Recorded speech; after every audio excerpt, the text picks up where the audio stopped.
Hello, welcome to 10 Min Daily News Channel. Thank you for watching us. Please don't forget to like and subscribe. First, let's have a look at U.S. election news. California Secretary of State keeps former President Trump on primary ballot despite calls for his removal.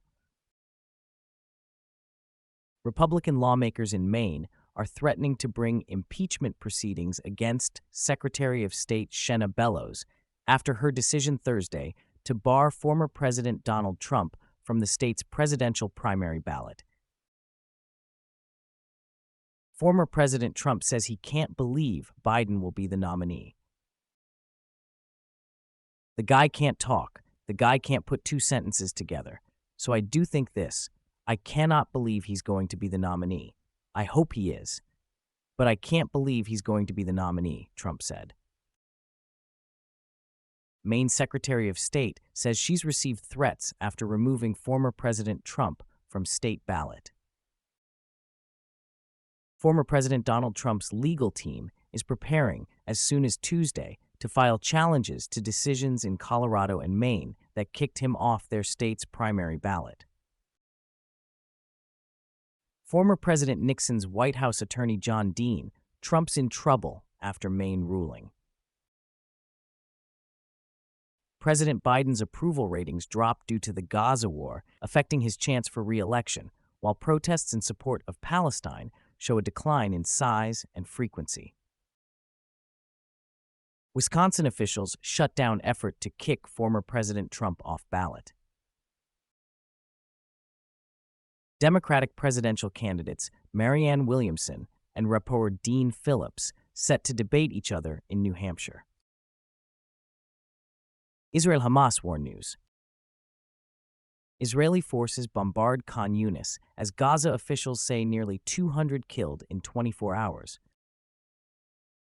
Israel conducted an airstrike on the Aleppo province in Syria.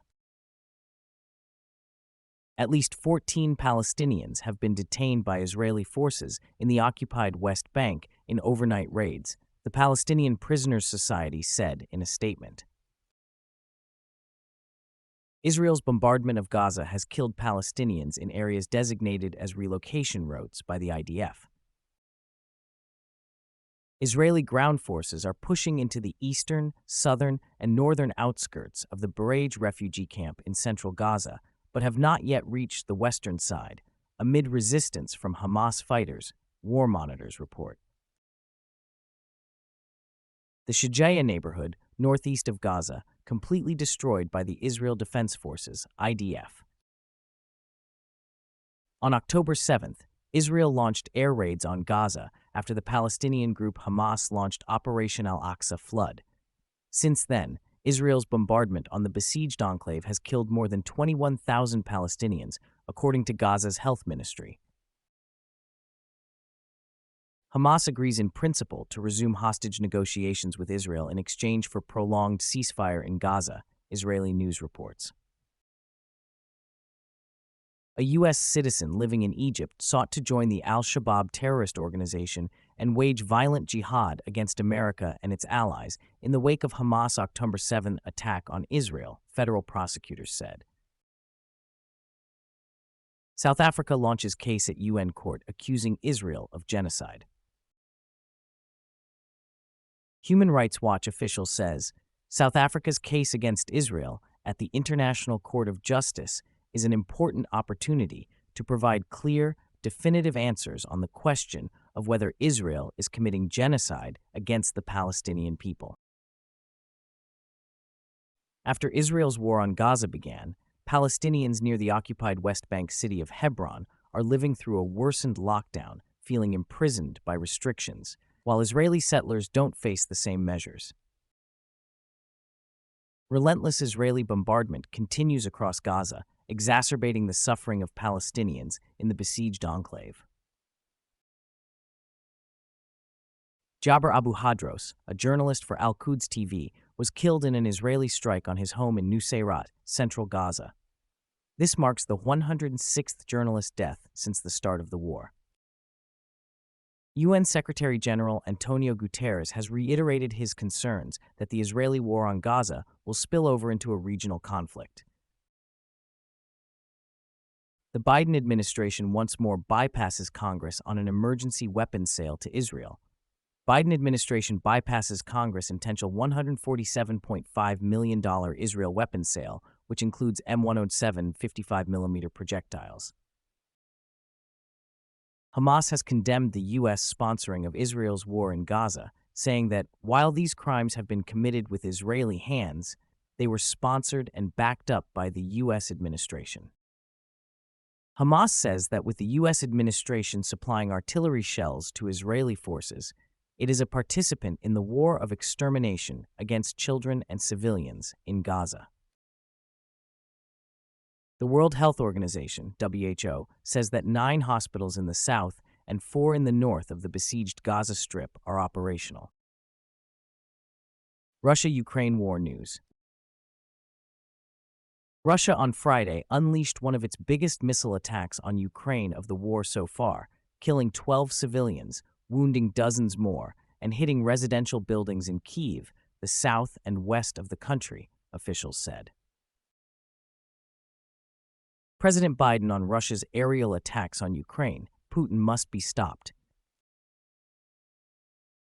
Russia unleashed a massive aerial assault on Ukraine, killing at least 30 people and wounding more than 140 others. The barrage comes as Ukrainian officials are urgently pleading for more air defense systems from their Western allies. Russia's recent raids, the biggest in months, were not limited to Ukraine's capital. Cities across the country were targeted by a total of at least 110 missiles. Ukraine launches airstrikes on Russia's Belgorod and Bryansk regions. Russian military says 13 Ukrainian rockets downed in southern Belgorod region. The United States does not encourage or provide opportunities for such attacks. State Department commentary on the shelling of Belgorod. The number of people killed in the shelling of the center of Belgorod by the armed forces of Ukraine rose to 10, 9 adults and 1 child. Another 45 people were injured, 4 of them children. Ukraine drives Russia back at sea and in the air, but concedes land. Another world news. Several sites associated with Iran-affiliated militias have been struck in Syria. 11 members of the Iranian Islamic Revolutionary Guard Corps were killed last night in an Israeli airstrike on an airport in Damascus, reports Saudi news site Al Arabiya. Airstrikes hit Iran-backed militia facilities, truck convoy in Syria. China appoints former Navy Chief Dong Jun as new defense minister. Poland says Russian missile briefly entered its airspace. India's acquisition of Russian oil, amounting to an estimated 1.95 million barrels per day, BSD, played a crucial role in preventing potential chaos in the crude market and averting a price spike of approximately $30 to $40 per barrel. Pakistan's former PM Imran Khan has told Al Jazeera he thinks the Gulf wants him out of the way because they're scared to face him in elections. Pakistan election body rejects ex-PM Imran Khan's nomination for 2024 elections. Biden administration urged to increase electric vehicle infrastructure.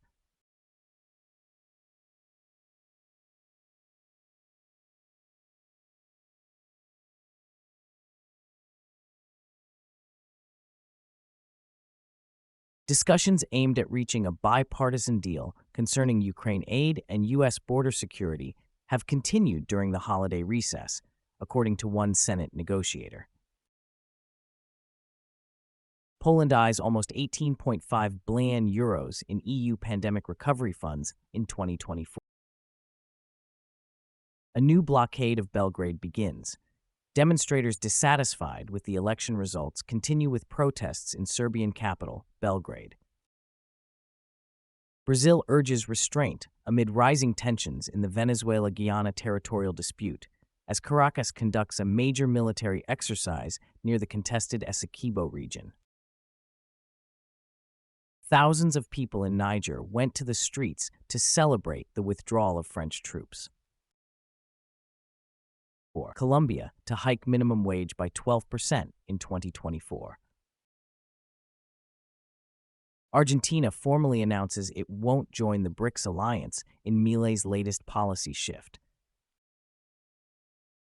Michael Cohen, Donald Trump's one-time personal lawyer and fixer, says he unwittingly passed along to his attorney bogus artificial intelligence-generated legal case citations he got online before they were submitted to a judge. A federal judge temporarily blocked key parts of an Iowa law that bans some books from school libraries and forbids teachers from raising LGBTQ+ issues. Ohio governor vetoes ban on transgender care, sports participation. L'Oreal heiress Françoise Bettencourt Myers is the first woman to amass a $100 billion fortune, Bloomberg reports. Thank you for watching 10-Min Daily News Channel. Please don't forget to like and subscribe.